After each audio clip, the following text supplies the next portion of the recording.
नमस्कार विद्यार्थी मित्रांनो, स्वागत आहे तुमचं थिंकर्स थ्रू PYQ या सिरीजमध्ये. आजचा प्रश्न बघा. तसा प्रश्न सोपाच आहे आणि हिस्टॉरिकल मटेरियलिझम ही तर संकल्पना कार्ल मार्क्सची अत्यंत फेवरेट आहे आणि म्हणूनच एक्झामिनरची पण अत्यंत फेवरेट आहे. दरवर्षी किंवा दर 2 वर्षांनी ही संकल्पना आपल्याला परीक्षेत असतेच.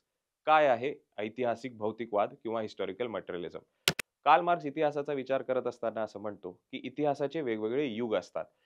एक युग होतं दासत्व युग, ज्याच्यात मालक आणि दास ही संकल्पना होती. दुसरं युग होतं सरंजामशाही युग, की ज्याच्यात सरंजाम आणि भूदास ही संकल्पना होती. तिसरं युग आहे भांडवलशाही युग, ज्याच्यात भांडवलदार आणि कामगार ही संकल्पना होती.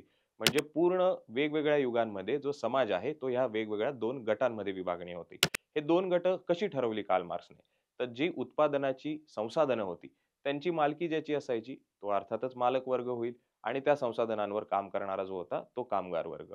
तो जेव्हा दासत्व युग होतं, सरंजामशाही युग होतं, ह्या युगामध्ये काही प्रत्येक वेळेस हा आहेरे वर्ग आणि नाहिरे वर्ग यांच्यात भांडणं होती असं अजिबात नाही. कदाचित दुरावा असेल, पण भांडणं नव्हती किंवा संघर्ष नव्हता. कारण शोषण पण तितकं नव्हतं. पण जेव्हा हा संघर्ष शिगेला पोहोचतो भांडवलशाही युगामध्ये, तेव्हा सामाजिक बदल होत असतो आणि सामाजिक बदल होताना नवीन युगाची स्थापना होईल.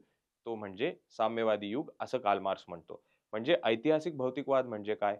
फिवरबॅक आणि हेगल यांच्याकडनं ही संकल्पना कार्ल मार्क्सने बॉरो केली असं आपण म्हणू शकतो. हेगलकडनं द्वंद्वात्मकता ही संकल्पना घेतली आणि फिवरबॅककडनं भौतिकता. तर द्वंद्वात्मक भौतिकवाद म्हणजे संघर्ष हा इतिहासाला लागू करून इतिहास प्लस द्वंद्वात्मक भौतिकवाद तयार झाला तुमचा ऐतिहासिक भौतिकवाद. तर आणि त्याच्यातून ऐतिहासिक भौतिकवादातून होतोय तुमचा सामाजिक बदल आणि त्याचद्वारे तयार होते साम्यवादी युगाची स्थापना. आय होप हे समजलं असेल.